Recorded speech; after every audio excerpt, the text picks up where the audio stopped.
Hey, my name's Ian Begley. You're watching the NBA Exchange with Dexter Henry.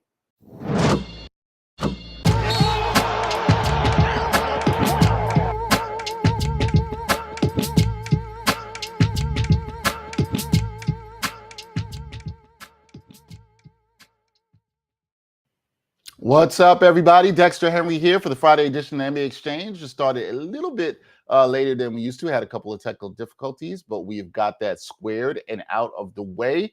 If you were with us yesterday live around noon, we did the NBA trade deadline show. It was a busy one. There was a lot to talk about. We obviously got off air before the trade deadline expired or was over at 3 o'clock. So today we got to recap it because it was a busy day. There was a lot going on. And so to talk about that, I thought there was nobody better to bring on than my guy, my Caribbean brother, Moke Hamilton of basketballnews.com. Moke, what's up, man? How you doing? What's up, Dex? I'm doing good, man. Still trying to recover from that trade deadline. I know, man. It's I know. busy, man. It was busy. I know it was really busy. Did you get enough rest around it? Were you fully immersed, like just watching Twitter all day, seeing what people will update? How did the trade deadline go for you? Yeah, I mean, pretty much all the above, and then even the days leading up to it, I mean, I don't want to make it sound I'm not, Shams or Woj or one of those guys, but I was making a few phone calls trying to find out what people knew. I want to say on Monday and Tuesday is when people that I knew at the Nets organization, nobody really involved in basketball ops, but there were some people that were kind of starting to get a sense that they might actually consider doing this. And that, obviously that was the news of the day. Yep. And just from what I heard and what I've come to understand, I don't think the Nets themselves knew for a fact that they were actually going to do that trade until like the 11th hour. But I know we're going to talk about that. Don't want to jump ahead too far or anything. But yeah, it was a very interesting week. Yeah, it was a very interesting week and very busy. And we don't have to jump ahead too far at all. We're going to get right into it. The biggest news of yesterday was obviously James Harden and Ben Simmons switching teams. Now, this had been talked about for some time, Moke. People had spoke about it, thought it could happen. Rumors were out there that James Harden wanted out. Obviously, he did. We know Simmons did not want to play in Philly again. He gets moved. It was really about who was going to, give up the most or who was going to blink first in this. So the deal, Harden to the Sixers for Simmons, Seth Curry, Andre Drummond, and 2 first-round picks. What did you think of the deal? You said you didn't really hear about this coming till the 11th hour. Were you shocked that it actually happened? It's funny. For some reason, even though you kind of saw how it could make sense for both sides, I still was kind of shocked when it actually happened. When you saw the tweets and you saw, Chris Haynes, he kind of got wind that it was happening too. When you saw the top newsbreakers in the industry all coming out now and starting to say, like this thing might actually happen. You're like, wow, like, are they really going to do it? And then at that point, it's just a matter of what the deal finally ends up being. As far as how I feel about the trade, I think both teams win in the trade, to be perfectly honest with you. And, you don't often say that or see that in the NBA, but in this situation, I do think it's actually true. As far as the Nets are concerned, I think long term, I think Ben Simmons is just a better natural fit with Kyrie Irving and with Kevin Durant. Durant can kind of play on or off the ball. Kyrie, I think for the most part, is effective on it. And the marriage between him and James Harden, I mean, these guys only played 16 games together. Maybe if they had more of an opportunity. We once had the same concerns with LeBron James and Dwayne Wade, right? Like, these guys both need the ball. How are they going to coexist? They kind of figured that out, Maybe James and Kyrie would have. Now, obviously, we won't have to ask ourselves that question anymore. At the end of the day, I think Ben Simmons is going to give that team another guy that can create off the dribble, another guy that can pass, that can make plays from the post. And overall, I just think that those 3 guys together are going to be able to live and play in harmony. So I like it for Brooklyn. From Philadelphia's standpoint, obviously, Ben was not playing for them. And now really for Philly, it's about trying to win a championship. It's about the team's collective ceiling. And even though we don't know if Harden will become the player that he was when we saw in Houston, their ceiling as a collective is just higher now. And I think when you're hunting for a championship, you're more concerned about that ceiling. So I like it for both teams, like I said. Yeah, I think I agree with you. I think it's the rare case of you seeing two superstars getting traded for each other. You usually don't see that. And I do think it works out for both teams. Philly, I think, had to make this move to move on from Simmons. You couldn't have this drama go on any further. And so they did that. You talked about how you liked it. With Ben Simmons, I think a lot of people said this is a good basketball move. He could fit nicely with the Nets. He helps improve their defense a little bit. But are you concerned about how he might be offensively? And I don't want to speculate on the mental part of it too, which we've heard about some issues with him. But how do you think he fits offensively in this? Will he get the ball in his hands? Will he be playing more of the power forward spot? How do you see this fitting offensively for the Brooklyn Nets? I think he can. I think he can do any of those things. You know, I think that he can play with the ball. I think that he can create plays for the team with Andre Drummond there, with Seth Curry there. And then obviously we don't know if Joe Harris is going to be back. Well, I should say we don't know if he's going to be back at all, much less this season. But if they have some shooters out there, you know, Cam Thomas, we got two Cams in New York now. So it's like you got to concentrate to get the right one. You know what I mean? But as far as, you know, Thomas has shown that he can play. This guy can get buckets.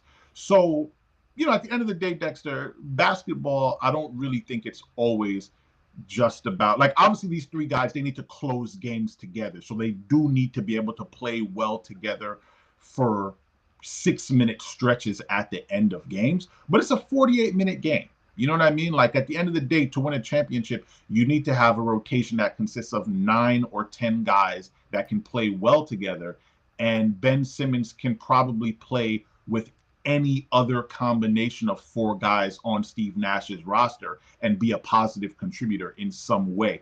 People are so focused about his limitations on the offensive end that they are just completely overlooking the gifts that he does have, right? And we spend so much time talking about him and his mental health and the fact that he passed up that open dunk at the end of the game.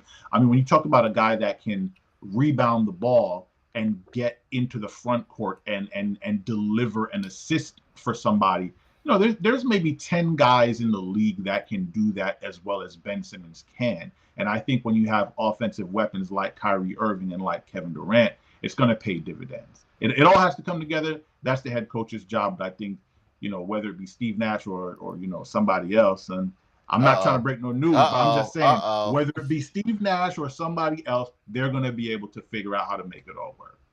Yeah, they're gonna have to. How much of this, the success of it making it all work, also comes down to Kyrie, Moke, because having him available on the court as just another ball handler, somebody that can score a little bit, different levels, that's something Simmons really can't do. We know, like you said, what Simmons brings to the table. How much of this comes down to Kyrie and his availability to making this actually work? I mean, a lot of it does. You know, obviously, for these guys to be able to achieve at a high level, they need to have Kyrie for more than 50% of their regular season games. Now, I will say this. It's a very, very interesting point that I literally just thought of 30 seconds ago. If you're the Nets, you're, at least as of right now, as of where we stand right now, you are actually in the rare occasion of not wanting home court advantage, right? So maybe this 10-game losing streak, maybe it's a part of the master plan. Because if you really think about it, if they enter the first round as the number 2 seed, what happens? You don't have Kyrie for 4 games, right? If you don't have the home court advantage, as long as you're not playing the Knicks in the first round, which I don't think is going to be happening. Sorry, Dexter. I'm sorry, man. You know, we always got to find a way to get the Knicks in there. You know, not happening. They're terrible right now. No, it's not happening. Yeah, but no, I mean, in all seriousness, yeah, obviously they need Kyrie available. If they don't have home court advantage and things remain as they are in New York City today, that actually helps the Nets because now they only will be without Kyrie for 3 of those games. But anyway, Dexter, when I look at this trade and when I think about Ben Simmons and how he's going to coexist with Kyrie Irving and Kevin Durant, I'm not really thinking so much about this season. You know what I mean? Like, I'm thinking in the future. And obviously, we hope that, you know, the COVID indicators kind of remain where they are and that things continue to trend in a positive direction. So next year, maybe it won't be an issue, right? Whether or not Kyrie got vaccinated or not. That is our hope. But again, like I said, I'm thinking distant future, and I think that the Nets have a runway now. You know, they have a championship window. We do need to say Kyrie can opt out after this season and become a free agent. That's a good point too. Yep. It's something that a lot of people are not talking about or really paying attention to. But again, assuming he stays, I think that long term now these guys have a pretty good runway. Ben Simmons, 25 years old. It's hard to not like the trade for the Nets, in my opinion. I spoke with some friends who were big Sixers fans yesterday, and this was before the trade happened, and they were like, look, we want Harden because we want to move on from the Simmons thing. We don't want to give up Maxey. We don't want to give up Thibault.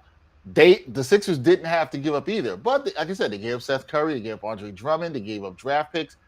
What do you think about how the Sixers did? Did they give up too much here, or was this the move that they had to make?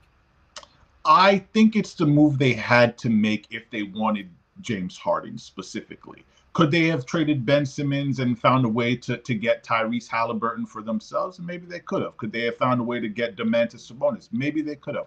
But is that really what you needed next to Joel Embiid? Particularly when Tyrese Maxey, I mean, this guy, I don't want to say he's arrived, but he definitely has emerged. He's played so well this season for Philadelphia that you kind of like, wait a minute, like, do we actually need Tyrese Halliburton? Like, you know, do we actually need a point guard? Can this guy not be the point guard that we thought we were missing? Like, Maxey has been that good this season. So if you're Philadelphia and you think maybe he is that dude, or maybe he can become that dude, well, then what becomes your next need? Your next need really becomes another alpha scorer that can take pressure off of Embiid, right? You don't want him to have to go out there and feel like he has to score 35 or 40 points every night to give the team a chance to win. That's not a situation you want Embiid to be in over the long term, especially because of the biological breakdowns. I just coined that term right now. The biological breakdowns that Embiid has had over the course of his career. So I think Harden filled a void for Embiid again, for the Sixers, again, looking at it through the lens of Embiid, reducing some of his workload, and the fact that, again, Dexter, when you start getting into the place where you're winning 50 games a year, 55 games a year, you start to think about your ceiling as a team, right? And sometimes it's better to take a risk that has the opportunity to yield a championship than to be a team like, say, the Portland Trailblazers that say, oh, you know, we're good just winning 52 games every year and losing in the first round. That's good enough for us. To me, Philadelphia making this trade is saying to Joel Embiid and to the fan base, that's not good enough. Like, we are shooting for the moon. At the end of the day, I think you got to respect that. The one other quick thing I'll add, Dexter, to that. Sure. For Philadelphia, what they spent some time doing the past week was trying to figure out if they'd be able to find a taker for Tobias Harris over the summer. Because for them, their plan B was to sign James Harden as a free agent this summer. But in order to do that, they would have had to find a way to clear out a whole bunch of money off of their cap. And it would have been nearly impossible to do without finding a home for Tobias Harris. So I do think there were some reports early this week about Tobias potentially being linked to the Oklahoma City Thunder. Yeah, my understanding of that was something that was being contemplated for the summer, because that's where the Rockets got their leverage from to muscle Brooklyn into making a deal. They said, hey, look, you don't have to trade James Harden to Philly right now, but if you don't, come summertime, we're going to send Tobias Harris, or we're going to send, you know, Matisse Thybulle or Andre Drummond or whoever it was. We're going to send this guy here. We're going to send this guy there. And they had to present to Brooklyn a route that Philadelphia had to clear the cap space to sign James Harden outright. So I say all that to say, part of the reason why I think it was the right move for Philadelphia, even though they gave up the 2 first-round picks, is if they didn't make the trade, it would have probably ended up costing them Tobias Harris and at least 1 or 2 other rotation players over the summer anyway. Right. Now, by making the trade, you got Tobias, you got Harden, and you have Embiid. And again, as a collective, I just think the team's ceiling is a lot higher. So that's why I like it for Philadelphia as well. That's a good point, because they would have had to pay at some point to get off the money with Harris, and more teams had opened up having cap space, right? Detroit's expected to have major cap space. Indiana's expected to have major cap space now after their trades. Portland is another team. So now those teams, there are more options for Philly in the summer. So that kind of was some leverage they could have used against the Nets to say, hey, look, we're going to get this done one way or another. Either you get something now or you don't. What about, Exactly. I'll ask you about this. What about Harden? Two things about Harden. One, how he's looked this season, because he has not looked the same. If you've been watching the Nets when he played, he just hasn't looked the same. I know he's an all-star, but he hasn't looked the same. And the way he left, there's a lot of talk about, okay, is this Harden left again, another team. He wanted out. He got out of Houston, and people didn't like the way he handled that. Now he got out of Brooklyn. Some people didn't like the way he handled this. Do you feel like another trade here, is it a bad look for Harden? Does this tarnish his reputation in any kind of way? How do you think this impacts James Harden? Well, I don't think that you can argue that. It certainly does. I actually spent a lot of time talking about this with my friends and with my dad yesterday.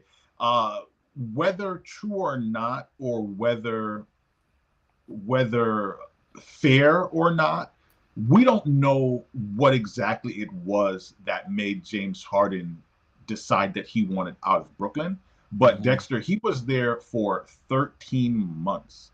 Like, he wasn't even there for 2 full seasons. Like, I feel like I've gone out on dates that lasted longer than that. You know what I'm saying? Like, how much of an opportunity do you really give it before you're like, hey, you know what? Like, this is not for me. And the fact that Brooklyn gave up so much for him, I mean, maybe that's not his problem. And maybe it's not something that he should be too concerned about. But at the end of the day, it is something that we as a basketball viewing public are going to look at. Like, we're going to look at this thing through that lens, and we're going to be like, man, you know, the Nets gave up. They moved heaven and earth to get this guy. And now look at what Jared Allen is doing. Look at what Karis LeVert is doing. Think about all the draft picks they gave up. And you only gave them 13 months after you clearly dogged it for the Houston Rockets for a time. It looks really bad on James Harden. But at the end of the day, you know, I think with pro athletes, we tend to judge them by standards that we wouldn't necessarily hold ourselves to if we were put in the same situation. And at the end of the day, you know, the ends justify the means, right? Like, if you're an employee and you're unhappy with your employment situation, you know, you and I, we have the benefit of just being able to go to our boss in a free market economy and saying, hey, you know what, this ain't really working for me. You know, I got an offer from this TV network. I got an offer from here. Hey, man, I'm out. You know, and if you're lucky, I'm going to give you 2 weeks notice. And sometimes people don't even do that, right? People pick up the phone and say, hey, I'm not coming to work today, right? James Harden can't do that. So if he has to do some things that make him the villain to get what he wants at the end of the day, I can understand if we look at him negatively for it, but I can also see the perspective like, hey, Ben Simmons is like, hey, if it costs me $19 million to find a new home, I'm cool with that, because that's what I want. That's kind of what James Harden did as well. So I'm not going to kill him too much, but I can understand why people would look at it and feel that kind of way. Yeah, I'm with you. I haven't killed him too much, especially with all the reports we're hearing about how a lot of it was linked to Kyrie, and he wasn't happy with the fact that he wasn't playing, which I understand. If you feel like you're on a team and somebody's not all in, you might be a little bit pissed about that too, and you feel like you have to do some heavy lifting. I think that's understandable for a lot of us. I think you did a great job of explaining it in the regular workplace situations that many of us face that some of these pro athletes do not have. All right. We like to trade for both sides. Let's talk about some other trades. There were other trades that happened. This was there was other trades? I thought that was like, I didn't even know there was other trades, man. There were other trades. I know. It just everything was Harden and Simmons, man. You didn't hear anything else. I don't know about you, but the second most shocking trade of the day for me, where I was like, wow, I can't believe that happened. Wizards acquiring Kristaps Porzingis. I'm with you. I was waiting with to me see on what this. you were gonna say. Okay, so you're with me on this. I was shocked. Wizards get Kristaps Porzingis for Spencer Dinwiddie and Davis Bertans. Now, here's the thing, Moke. This was shocking to me because you thought Porzingis and Doncic were going to be hitched together, right? This was the thing that they were going to do. Also, Dinwiddie and Bertans have been terrible this year. Neither have been really good. in how they've played. You said you were shocked. Tell me why you were shocked and what you think of this deal. Well, I mean, the reason why I was shocked, I think the main reason why everybody else was, Dexter, this came out of nowhere, and it's just a reminder that in the NBA, most of the trades that end up happening are the ones that you don't really hear about.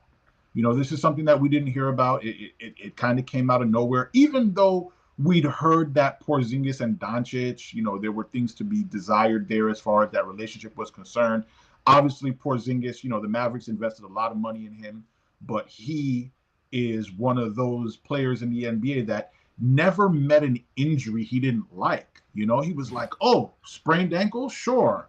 I'll take that. Oh, what's that? Bone bruise? Okay, I'll take that too. Like, no problem, Like, there are guys out there like that. And unfortunately, your body breaking down. What did I say? Biological breakdowns with Joel Embiid. Porzingis, he's on that list too. You know what I mean?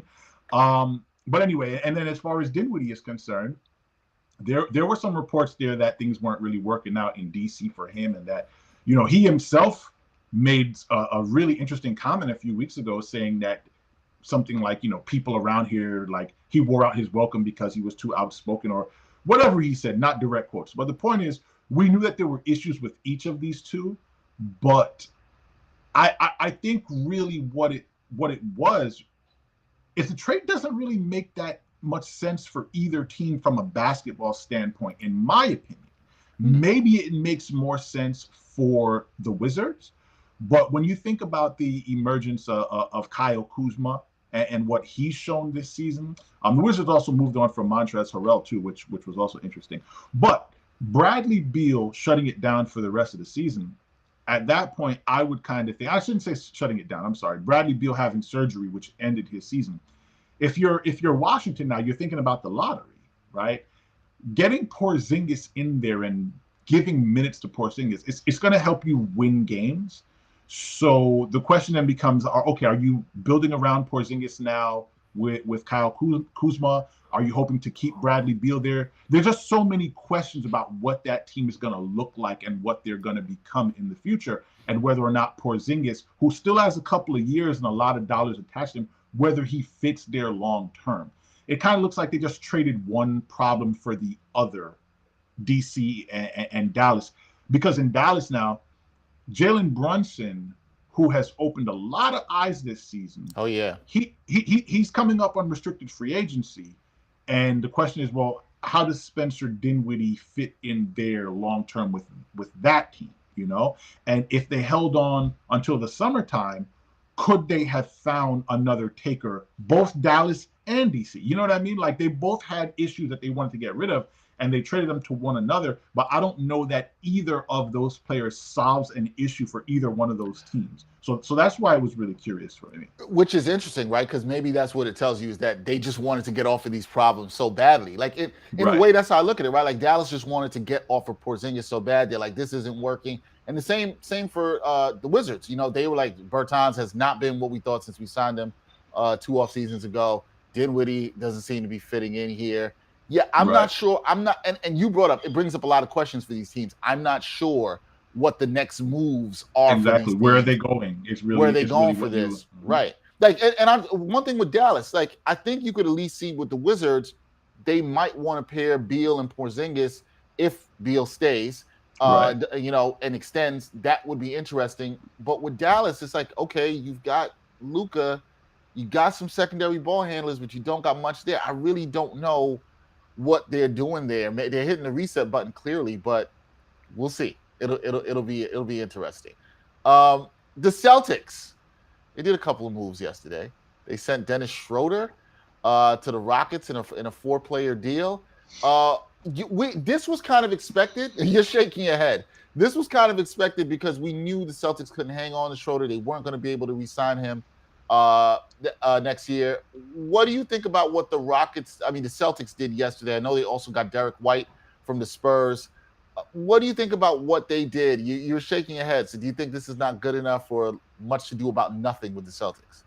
Well, no, I was shaking my head about Dennis Schroeder, because when you talk about losing that bag, yeah, man, yeah. I mean, in my just off the top of my head, I think about DeMarcus Cousins as definitely a cautionary tale. Mm-hmm. But the thing about DeMarcus, he was offered an extension from New Orleans. They were the Pelicans. He was offered an extension from the Pelicans. I want to say it was maybe something like 3 years, about $20 million a year, 2025, something like that. He was at a time the best big man in the game, before all the injuries. So you can't really blame him that much for thinking that he could do better on the open market. And then he just had the bad fortune of rupturing his Achilles tendon, and that obviously destroyed his market value. Dennis Schroeder, on the other hand, man, I don't know why he thought that he was going to be able to get more than $20 million a year, which is essentially what $21 million a year, which is essentially what the Lakers offered him. But anyway, not to really rehash that too much. I actually, Dexter, on basketballnews.com, hot off the presses, I actually just had published my 10 most likely candidates for buyouts, and Dennis Schroeder, he made the cut, right? In Houston, Schroeder, he's on the books now. He was on the books this season for $5.9 million from Boston. More than 50% of that salary has been paid. So he has about, $2.5 million left due to him for the remainder of this season. If he tells the Rockets that he's willing to, give him a $500,000 discount on it or whatever, they'll probably set him free just because Houston, they're rebuilding. They have turned that offense over to Kevin Porter. They're turning that offense over to Jalen Green, right? Schroeder doesn't really seem to fit there on that team long term. And for him to reestablish his market value, he needs to go to a contending situation. He needs to go to a team like a Utah Jazz or, dare I say, a Los Angeles Lakers. How you like that irony? He needs to go to a situation like that and either help a team that's on the outside looking in right now get into the playoffs and or make a deep run in the playoffs. And I think that's really going to be the primary motivation for him. As far as Boston is concerned, they were pretty busy. They brought Daniel Tice back, and they also got Derek White. I think White is one of the more underrated players. I would probably say definitely in the Western Conference. He's a very underrated player. He fills up the stat sheet is really what I want to say about him. He's one of those guys that in few minutes, he can give you 16 points pretty easily. He can keep the floor spaced for you. He rebounds the ball. He can see the floor. He'll find his teammates. Like, he just gives you a lot. And in Boston, as a sixth man, as a seventh man, I don't really know where he's going to fit in the rotation for Ime Udoka, but he will help that team. So I like the moves for Boston. Schroeder did not seem like he was a long-term fit there. And now they have Derek White, someone who I think is ascending, who I think will help this team moving forward. So I like it for them. All right, good moves for Boston. Yeah, it's going to be very interesting. I almost didn't even think about Schroeder as a buyout candidate, but he absolutely should be at the top of the list. And if he ends up back with the Lakers, that would be hilarious. It would be very funny. It would be very funny. Because they'd be paying him about $1.5 million, Yeah, yes. when he had a extension on the table and did not take it. Serge Ibaka. I thought this was a move. He went to the Bucks with Bagley and the Pistons in a 14 deal. There was a lot of moving parts here. Ibaka goes to the Bucks. Dante DiVincenzo goes to where did DiVincenzo end up? Sorry, it's escaped my mind right now. He went to Sacramento, and Bagley went to the Pistons. So you had that movement going on. What did you think about this for the Bucks without Brook Lopez, who they need another center to sort of help? Although their lineups with Giannis at the 5 have been really good. What did you think about this move for the Bucks to get Serge Ibaka? I like it. So Pat Connaughton, he broke. What did he break? He broke his hand, I want to say, Thursday night. He's going to be out 4 to 6 weeks. So it was somewhat unfortunate for Milwaukee because, DiVincenzo, he could help soak up some of those minutes that are now going to be created now that they're going to be without one of their top rotation guys. As far as Ibaka is concerned, Serge, I think we're still trying to see if Serge can be the player that became renowned as the Surge Protector, right? Low key, one of the best nicknames. I mean, the play on words there is just absolutely magnificent. So Surge Protector, but Serge, Serge is coming off of back surgery. He's played sparingly for the Clippers this season, though he has shown some signs over the past couple of weeks, I would say. So really for Milwaukee, it's a matter of buying low on a guy who, if he is, 75% of the player that we last remember, will help them immensely. He and Bobby Portis, they have similar gifts. I think Bobby Portis, who's emerged as the starter now in Milwaukee in Brook Lopez's absence, Portis is shooting about 41% from behind the three this season, which has just opened up everything for that offense. So he's definitely been a revelation. Ibaka has a lot of the same gifts as Bobby Portis when Ibaka is healthy. So again, we were talking about ceilings with Philadelphia. I would say the same exact thing with Milwaukee. You're thinking about it from a ceiling standpoint.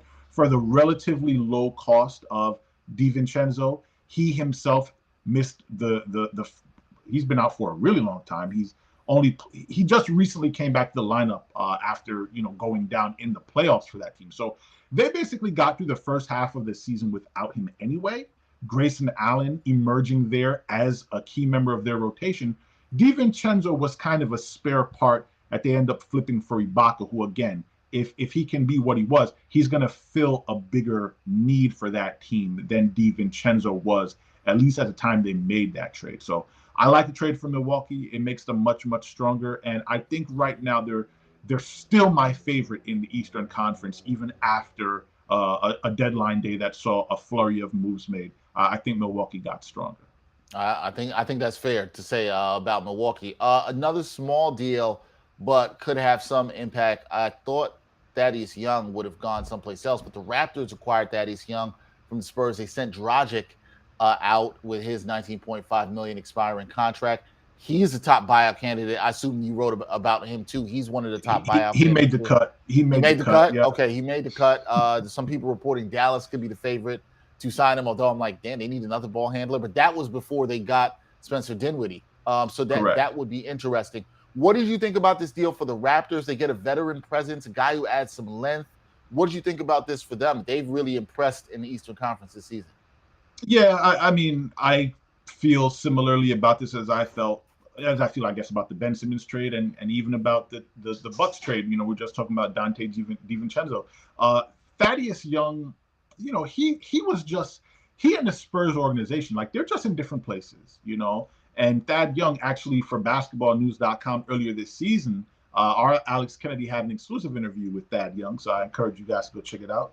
I'm not too proud to give myself them shameless plugs there, Dexter, as long as I could weave it in smoothly. Hey, listen, man. Listen, this is why we're here. We announce what you do. People are here to see your work and what you do. So please plug away, man. Ain't nothing wrong with that at all. There we go. My man.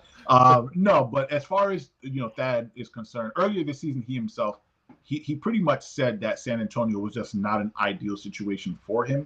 Right now, if you look at Greg Popovich's rotations, it seems pretty obvious to me that he's literally saying, like, okay, for the next 2 weeks, I'm going to be giving these minutes to these guys.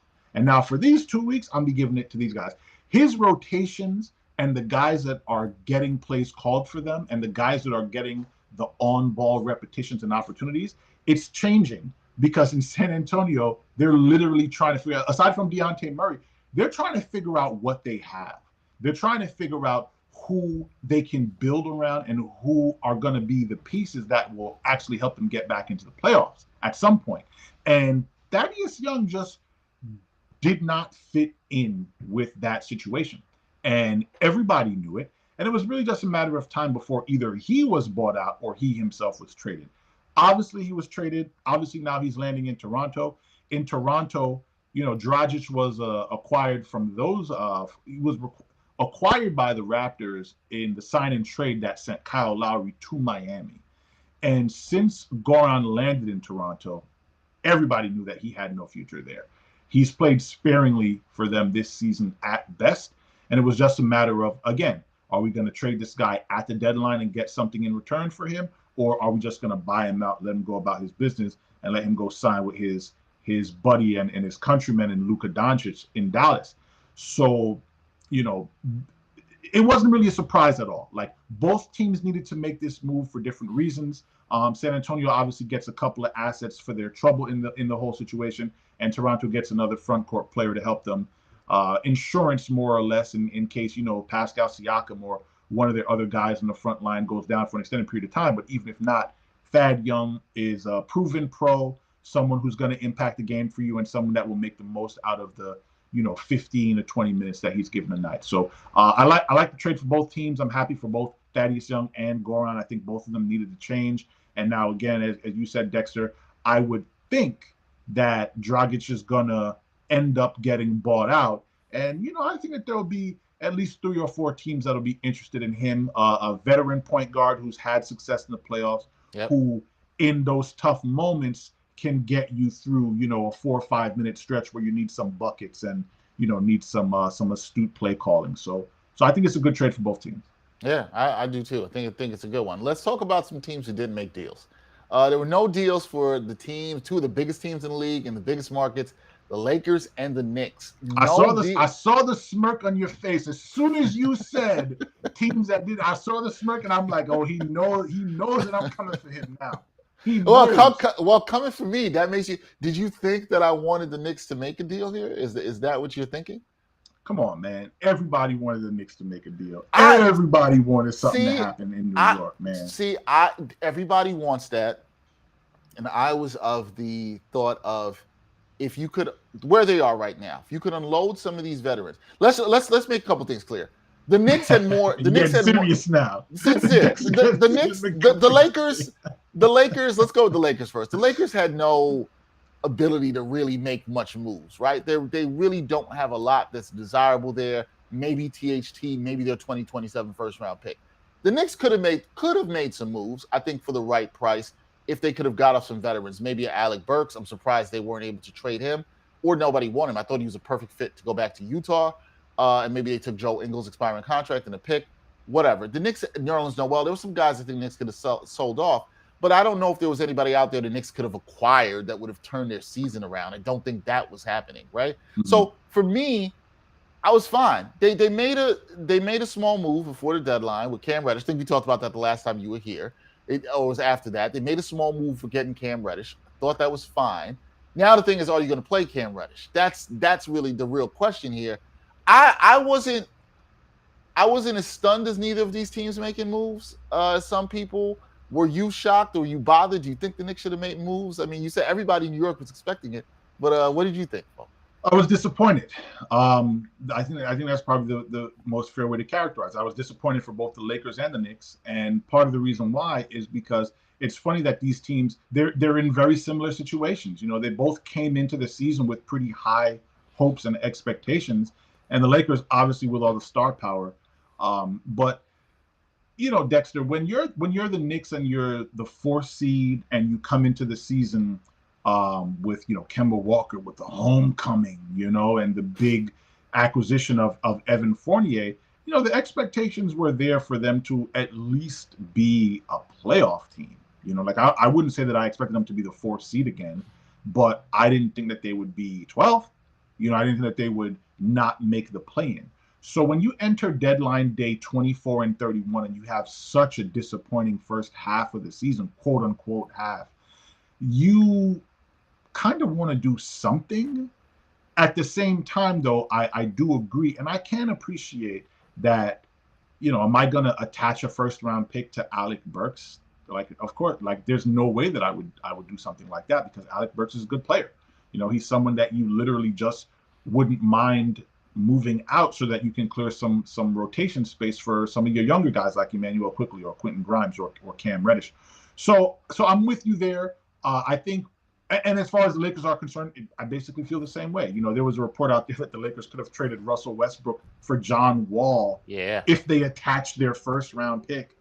I mean, I don't think I'm doing that if I'm the Lakers either. But you can't be a fan of the teams and see the first half of the season go by and be happy not doing anything on deadline day. It's impossible for you to feel that way. That said, though, Dexter, I will say this as it relates to the Knicks, okay? They beat the Golden State Warriors in San Francisco on deadline day. And what does happen sometimes in the NBA is guys, maybe Julius Randle is one of them, maybe Alec Burks, you can kind of go down the list. When players think that they're going to be traded, or if they know that teams are calling about them, or if they know that their team is fielding calls about them, they're human. It impacts them. It can affect them. It can affect their play on the court. And I think generally as a basketball viewing public, we don't think about the emotional part of the game. We look at players as being superheroes, right? They walk around, they're 7 feet tall. We're looking up at them in awe, but we forget that they're humans, right? They have feelings as well. Sometimes those distractions and those concerns cause players to not play well. Conversely, when the trade deadline passes, everybody exhales and everybody breathes a sigh of relief, and everybody moves on mentally and emotionally past the potential of them being traded, because now they know this is where they're going to be for the remainder of the season. A lot of teams and a lot of players tend to play better in those situations and those scenarios. And I think as a Knicks fan, you saw that on Thursday night itself. The team seemed to play a lot looser, a lot freer. And let's not forget that they happened to beat the Warriors without R.J. Barrett, who's nursing a sprained ankle, who was not in the lineup for that game. Are you saying, Mr. Moke Hamilton, Ah. are you saying the Knicks turnaround is coming post the All-Star break? Is that what you are saying? I think some Knicks fans watching or listening might hear that. So you're saying there's a chance? I'm not saying a damn thing. But no, I was telling you. I was telling that positive energy that you were coming with. Okay. There's a chance. There's a chance. Look, you can't see what Julius Randle has done over the course of this West Coast road trip so far and think that there's no chances the Knicks are going to be able to fight their way back into it. Like, if he plays like that, and if he's able to give you the type of efficiency that he's given you over the past 4 games, then the Knicks, if he'd been doing that all season long, there would be such a different conversation about the Knicks. So the point is, if this team can re-engage and if this team can refocus now after the trade deadline, then yeah, there's definitely a chance they can get in. One of the things about the Eastern Conference this season, Dexter, things are very, very crunched. There's a lot of parity there. You go on a 5-game win streak, you win 8 out of 10 games or what have you. And look at the Nets, right? The Nets were first in the conference. They're losing streak now. They enter play 8th today, I want to say. Same exact thing with the Knicks, right? They put together a stretch where they go 7-3, 8-2. They can find themselves right back in the thick of things. And again, I think Thursday night's win over the Warriors was a positive sign. That was a positive sign. I'll get the Knicks. For the Lakers, they're just saying no hope. Let's just get that. I was going to ask you about that. No hope. No, no hope at all. They got no. I mean, I'm joking. When you have LeBron James and Anthony Davis, there's always a chance. But I mean, something has to give here. Russell Westbrook and Frank Vogel, at a minimum, have to make peace with each other. I think it's obvious that there's negative vibrations in that relationship and in that locker room. And a lot of it is on Russell Westbrook. Westbrook needs to understand what it took Carmelo Anthony a little time to realize. And it's that when you're at the stage of your career, when you can no longer do the things that you did 5 years ago or 3 years ago, you have to change and evolve as a player. And I think that's the biggest thing about Russell Westbrook. He's no longer at a place where he can dominate and impose his will from a physical standpoint for 42 minutes and lead a team to a win. And he doesn't need to do that when he has LeBron James and Anthony Davis flanking him. So Westbrook needs to come to that realization, and he needs to just learn how to play a different brand of basketball if it's even possible. And he also does need to embrace being more of a captain for the reserve unit. Not to say he has to come off the bench and can't be a starter anymore, but if I'm Frank Vogel, most of the minutes that I give Westbrook would probably be with my reserves so that he can try to be the dominant scorer that he seems to want to be on that team. Whether he can is another story, but I guess the bottom line for me is that the Westbrook-Vogel dynamic, I think, is the first thing that needs to change for that team. Then aside from that, I think they just need their guys to just play better, kind of like the Knicks do, and hope that they have a better second half of the season. Yeah, also we'll see what happens with both of those teams. To wrap this up real quick before we let you go, who were the biggest winners and losers of this trade deadline season? This trade season overall. Who comes away the biggest winner? Is it the Nets? Is it the Sixers? Is there other teams you think that won big here or lost big? Who are the biggest winners and losers? I mean, if I had to pick one, based on what we know, you know what? I kind of want to just say to be continued, Dexter, to be honest with you, because there are just so many ifs, right? Like if Serge Ibaka can be who we think he can be, then you could say the Milwaukee Bucks. If James Harden is the Harden that we saw in Houston or the Harden that we saw last season in February and March for Brooklyn, then we would say Philly. If Ben Simmons comes back and he got a little shake in his game and a 12-foot jump shot like my man Larry Johnson, then we're going to say Brooklyn. You know what I mean? But all things considered, if you're asking me to make a prediction about which one of those things are going to happen, I would go with Philly. I do think you're going to see a re-energized and a re-engaged James Harden. And with Joel Embiid, I think Harden is going to, he smells that he can win a championship with this guy. Did he smell it in Brooklyn last year? Yeah, I think he did. Is that why he played such great basketball? Yeah, it probably is.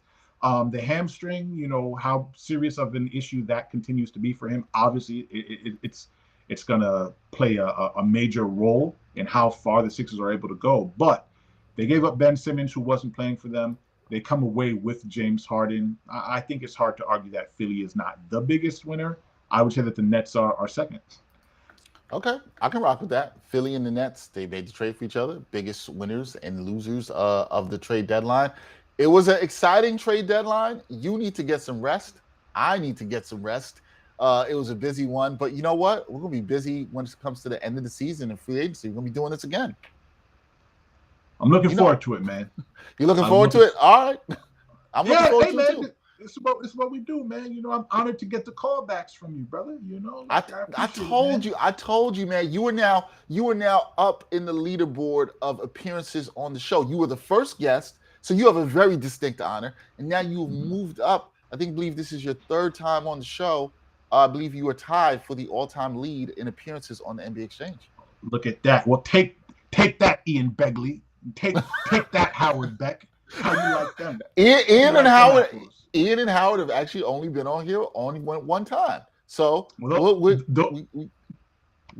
are both my man. Those are both my mans. Yes. We got that New York connection. So I figured I would shout out to my guys. What about Brian? How many times do you have Brian on? Brian has been on here, not counting when I think 3 times counting. He was on the live show yesterday for the trade deadline. Right. He's been on once by himself. Yeah. So we got to see who gets that fourth. Who gets the fourth? That first. fourth. I don't think we're gonna see where your heart really lies, Dexter. Yeah, nobody's been on here 4 times by themselves, other than Gerard, who joins me every week. Nobody's been on here 4 times as a solo guest for sure. So it's coming. You might get that call back sooner than you think. You know what I mean? Right. It might happen. You'll be waiting. I always got the jack right here, man. Always got the jack right there, ready to go. Wait with bated breath. I like that. That is Moke Hamilton. You can catch his work at basketballnews.com. They do a fantastic job at that site, people. Seriously. Check out the work. Alex Kennedy, Moke Hamilton. Brian also does some writing for basketballnews.com. List of others. They do fantastic work. Check out Moke's recent piece on who are the top buyout candidates. Really good to see on that, and definitely check that out. Moke, you got some other great work coming out. I know you will. Always good to see you, brother. We are going to take a quick break on the show. When we come back, I'll be giving y'all my NBA picks. Later, y'all. Are you looking for a better way to play player props or daily fantasy sports? Well, look no further than Prize Picks. Prize Picks is the leading over-under daily fantasy game. Why? Because it's so easy to use and win. You can make your picks in under 30 seconds and win up to 10 times your money in one day. Right now, we have a special offer for our viewers and listeners of the NBA Exchange. All you got to do is sign up now and use the promo code NBAEX. Prize Picks will match your first deposit up to $100. Yep, That's right, they'll match your first deposit up to $100. So, join the over 150,000 others who found a better way to play and download the Prize Picks app today.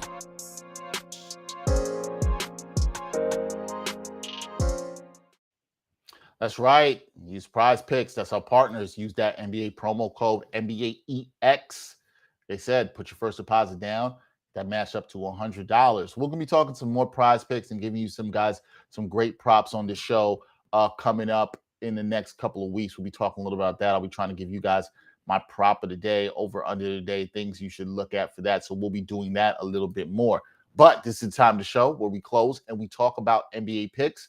And got some games tonight. Now, look, I am somebody who generally says, sometimes you got to stay away from the really large spreads. But one of my sort of rule of thumbs when it comes to betting large spreads is you want to hedge it if you can using some alternative spreads. So if there's a really large spread, maybe take the money on the large spread that you'll see. The large spreads, I talk about anything probably over 9.5. You're talking about there. You're looking for somebody to smack another team, blow them out. You can hedge it in a couple ways. You can hedge it by taking alternative spread that's a little bit lower than that, maybe taking one that's higher than that, especially if you think it really could be a blowout, like we're talking about 16 points or more possibly there. It's a couple ways you can play it. But one of the things I like to look at is, am I getting a team that's probably a top 5 team in the league versus a bottom 5 team in the league? If you see that and you get the spread, and especially if a team's not coming off a back-to-back, that's the favorite there, okay, maybe you want to bang that and take that in the spread. Sometimes also look at sometimes when spreads may be high, maybe there's a team that has the want to win. Maybe they're on a losing streak, they need to bounce back, and they're playing a bad team, and they think that is. Now, the latter situation I mentioned is what actually will happen in the first game I'm going to talk about tonight. So the first game I have tonight is the Charlotte Hornets. They are in Detroit in the Motor City. They will be taking on the Detroit Pistons. The Hornets are 7-point favorites here, okay? And the Pistons, they've been terrible. Terrible record right now. Now, both teams have lost 6 games in a row. The Hornets have lost 6 games in a row. They've been slipping. They were once in the playoffs. They are now back in the play-in. They're sitting at 9th in the Eastern Conference at 28-28. As I said, they've lost 6 games in a row, 2-8 in their last 10. Detroit, we know how bad they are. They have the worst record in the league at 12-43. They have also lost 6 games in a row. They are 1-9 in their last 10. But look, I think we can all agree on something here. Hornets are the better team. They've been sliding. They need a win. They've lost some tough games, but they absolutely need a win. After the deadline, they just got Montrezl Harrell. He probably will not play tonight, but that should reinvigorate some juice into that team. You heard Moke talk about this earlier, about how players are a little bit more relaxed after the deadline. I think this is a performance where you get a good one out of the Charlotte Hornets right here. I think they come here into Detroit in the Motor City and give a nice old-fashioned beatdown. The line is 7. This is a good one. I love to take this one. I think it's a good one. I don't even think you need to hedge on this. Throw some dollars down on the Hornets to cover here. 7-point favorites on the road. I see this as the blowout. Hornets are motivated. I think they know this is a game they have to get, and I think they will get. So I like the Hornets here over the Pistons. Now, another game, bigger line. I started with the lowest line of my 3 games tonight. And these will all get bigger as we go up. The next game, Oklahoma City Thunder. They are on the road to take on, we talked about this team a lot on the show, the Philadelphia 76ers. The Sixers are 12.5-point favorites. If you're wondering if the line is that big, because James Harden will be there, James Harden, very unlikely to play, probably wouldn't clear the physical and all before tonight's game. Keep your eye on that, because that could go up if he did play. I don't think it's very likely that he will. He'll probably play in their next game. But look, the Sixers, even though Seth Curry is out, there's no Andre Drummond. They are on their way to Brooklyn. The Sixers have enough. Joel Embiid is playing at an MVP-type level right now. Might be some people's pick for the MVP already. Oklahoma City, they just got stomped the other night by the Toronto Raptors. They don't have much to play for at all whatsoever. I think this is easily a beatdown. Now, 12.5 is a lot. It's right at that territory where I'm like, is this going to do? And the Sixers are a good but not great offensive team. But I, too, think that now the Ben Simmons drama is over. They're rejuvenated and revitalized. They know they don't have to answer questions about Simmons anymore. They could talk about Harden coming in here. I think these guys are going to be motivated. They're at home, front of the home crowd, who's going to be happy that Ben Simmons is out of there. Nope, can't wait till Ben Simmons comes back to play in Philadelphia. That will be interesting. But I will take this. I am not as bullish on this one as I was on the Hornets, but I throw some dollars on the Sixers to cover the minus 12.5. You don't like this, maybe drop this down a couple more points. Maybe go to minus 8.5, minus 9.5 in an alternative spread to see that. But I see the Sixers winning here, and I think you could get some decent value at the minus 12.5. Not bad idea to throw a couple dollars on it with the Sixers here. Now, the last game, it's another matchup. The Utah Jazz, they've been playing some good ball lately. They're at home. They're hosting the Orlando Magic. Not a good team. They're 13.5-point favorites. What's been impressive with the Jazz is even in some games without Rudy Gobert, their defense has looked really good. I think they are also probably having some relief that the trade deadline is over. Now, I don't think the Jazz did enough. I thought they should have added maybe another wing defender / scorer like Alec Burks that I mentioned earlier in the show. But look, one thing I think they are is they're better than the Orlando Magic. My only concern with them in this game is the Orlando Magic. They do have some size with Wendell Carter Jr., with Mo Bamba. If Rudy Gobert is not a go, this could be tough. Keep an eye on that.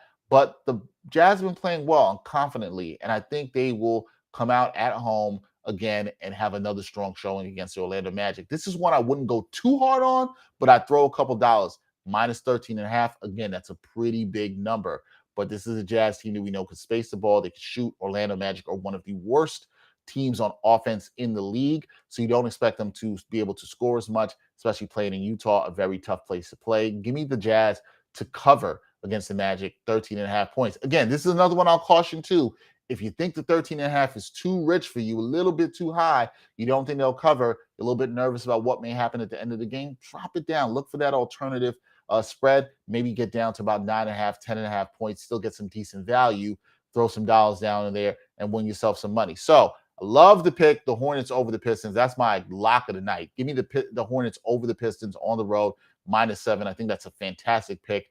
Give me the Sixers at home, favored -12.5 over Oklahoma City Thunder. And then also give me the not Sixers, give me the Jazz at home, -13.5 over the Atlanta Magic. So not something I usually play, but you got the big spreads here. You got to go in. Sometimes you get some of that with these teams that you think can blow somebody out, get some good value. You never know. Got to go for that. Thank y'all for supporting. We started a little bit late with the show today. It was a busy week of NBA basketball with the trade deadline. Next week, we'll have a little bit to talk about as we head into the All-Star break and around that. And if anybody's excited about that, we saw the draft of the teams last night between LeBron and KD, with KD skipping over picking James Harden, which I think that was kind of predictable there. We didn't expect that to happen at all. So we'll have that to talk about if anybody's excited for All-Star Weekend. So Monday, we will have another show. We'll try to get somebody to talk maybe from the side of the Sixers and the Nets and how they're adjusting to their new players. Hopefully we'll have somebody to talk about that. Also, Wednesday, we'll talk with Gerard Hector next week, NBA with Nuance. I'm sure we'll have some good stuff to talk about the All-Star game. We talked a couple weeks ago about them changing the Rising Stars format. There seems to be a lot of talk about trying to garner and generate interest around the All-Star game and All-Star weekend. There's been a lot of tweaks, so there's a lot of things that we could talk about then. But overall, I think this was a very interesting, exciting NBA trade deadline. I think there's a lot of good things to watch here in the second half of the season. The buyout market is the next thing we should be keeping our eye on. Moke talked about that. Again, check out his article on basketballnews.com. That's the thing we're going to be watching very closely. What teams can add, what teams need help, who can do more, can the Lakers do anything? Are there teams that can make a second half run? Are you fine with the teams that stood pat? Let us know what you think in the comments. Hit us up on Twitter. Follow NBA Exchange as usual, always on Twitter, Instagram, wherever you like to get our content. So we will be back next week. I'm hoping to have a relaxing weekend where I can decompress from all this NBA trade talk. I'm Dexter Henry. I'll see y'all next week. Enjoy the weekend as usual. Enjoy the basketball. And until next time, y'all, peace.